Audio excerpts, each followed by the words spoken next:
Dili na ko ma-imagine ang nahitabo ni San Pablo sa unang pagbasa, kagisgutan sa unang pagbasa, nga gibato siya, niya giguroy ngadto sa, mura ba ka ng irong patay ba?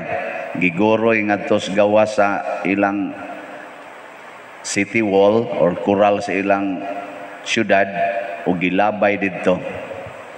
Niya paghuman, gialirungan siya sa iyang mga disipulo, katong mga tao nga ming tuo niya siyang gisulti, ning bangon siya, nibalik na pud siya didto sa lungsod diin siya gibato.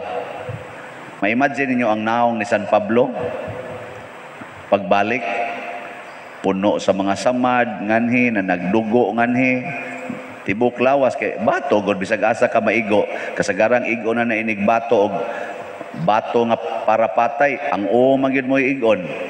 Di porting daghanag samad, yang naong ato samad niya, nagwali siya sa mga tao nga maisugon. Kung baka kita kag taong ingon ana nga gibato na mura na ganig patay, niya inigbangon, muwali lang gyapon didto sa lugar nga gibato siya, unsa may imong itawag anang tawhana? Ha? Buang. Si Kristo niingon diri sa atong ebanghelyo, ang kalinaw ibilin ko kaninyo, ang akong kalinaw ihatag ko kaninyo, kalinaw nga dili ingon sa ikahatag sa kalibutan.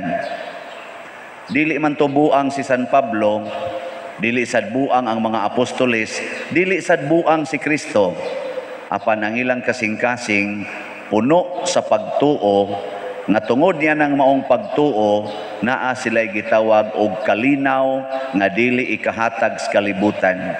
Kaya ang tinuod god nga timaan nga kita malinawon, kanang wa tay kahadlok. O kamo karon unsa man malinawon mo, wa na mo mahadlok.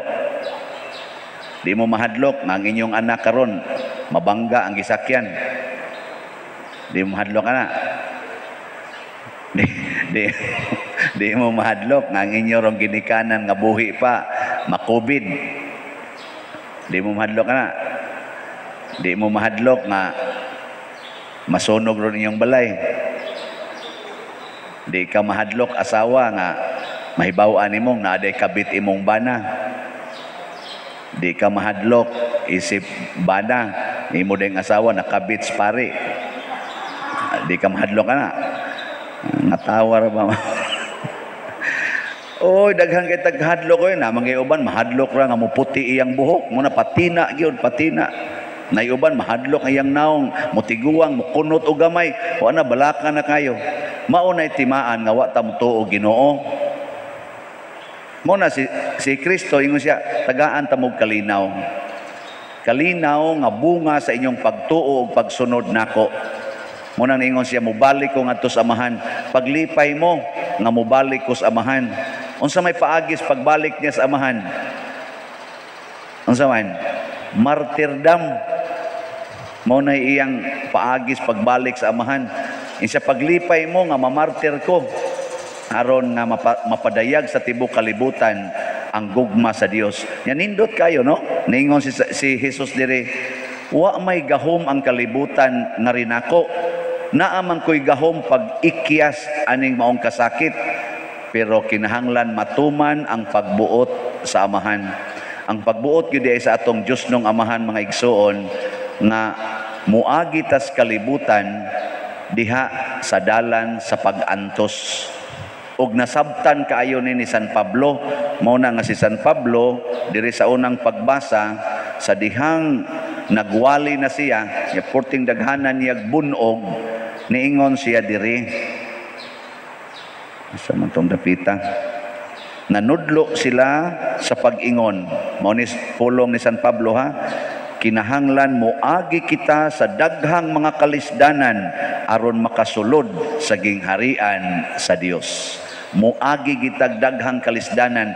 So para di ay sa mga taong malinawon, kanang tao nga mituo Ginoo, kanang kalisdanan mao di nay agianan padung ngadto langit. No? alagian ngadto sa kaluwasan ang atong pagtuo, ang pagtuong Katoliko. Nya unsa may simbolo? Ang cross. Mao na si Kristo kun motuo lang kita niya, mawa gining tanan natong kahadlok. Makaingon ra kita, ngano man daig way bugas, di day ko malangit. Ngano man daig makubid ko, di ko malangit. Ngano man daig sawayon ko, ngano man daig daoton ko, di day ko malangit. Ngano man daig mangabit ng akong bana, di day ko malangit. Ngano man daig mangabit ng akong kinsa pa may mangabit kanang among pari, di day ko malangit. Ngano man daig hingwarta ng among pari, di day mi manglangit. Di ba? Ngano man daig taktakon ko sa pagkasakristanan ng akong pari, di day ko malangit, o di na ko sakristan, o di na ko liminister. Nya moingon sa ko, ngano man daig di na mo muhatag og kolekta, di day ko malangit. Sige, tubag. Malangit. Malangit. Ngano man daig matiguang ko, di ko malangit. Ngano man daig wa ko'y uyab, di ko malangit. Nguban magkisi-kisi Ginoo in taon. May nagpaampo na ako karon. Father, iampo ko mga kakita unta ko og paris sa akong kinabuhi kay sobra na ko 30. Nya kana sang buutan, Father. Nakuha may laing buutan. Kanira mang imong gitik. Kamu sana dali kay mo maka-conclude. Di wa ko niingon oy. Unsa gud taon mo ingon ko ana na madisgrasya ang ato parokya. Ano bang mangita? Ayaw di day ka malangit. Importante makasubay kasdan ngadtos kahimayaan. Ang pagtuo Diyos Ginoo mo bitaw diri sa atong salmo, ang atong tubag ningon, ang imong mga higala nagtug-an sa himaya sa imong gingharian o Ginoo. Ang imong mga higala, kinsa man ning mga higala sa Ginoo, kadtong anda magpakamatay ug mosubay sa dalan nga iyang gisubay. Kay kanang mga managhigala magkuyog magina. Ingon man din na sila. Ang sa tanay prinsipyo ani mga naghigala, all for one, one for all. Na sila mga buangon. Kung buangon ang higala, pero naman sa mga higala nga padong sa simbahan, di kami itong subayon. Dinhi sa ato daghan kay nakihigala nato na kun unsay atong panginahanglan naagidayon sila. Bisag wa mo kaapil, pakpak. Nya. Di man sa sila ingon nga hayahay nga magkabutang nga ginukdanay man sa din sila silang kinabuhi financially, pero modunit yun ngano man matod pa nila dili maihap ang grasya Father nga gihatag sa Ginoo namo, bisan ani na lang paagiha among ikabalik ngadto niya.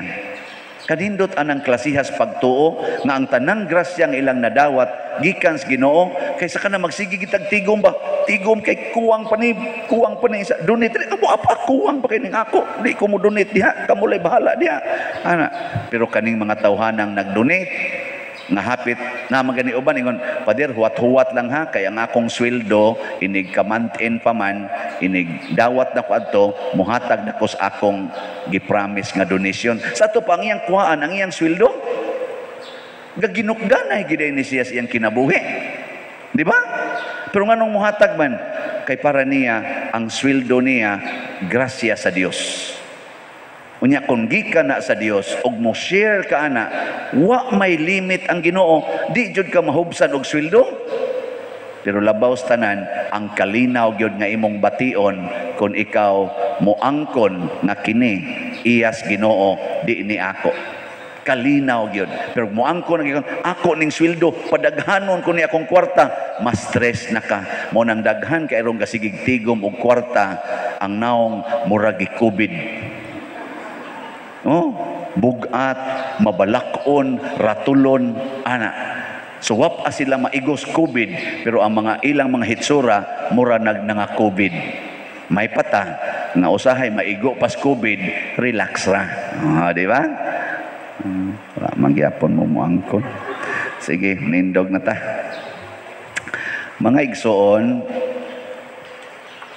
Pangayoon nato sa Dios uban sa pagtuo ang mga butang nga atong gikinahanglan alang sa kaluwasan. Musa moingon kita, Ginoo, kaluy kami.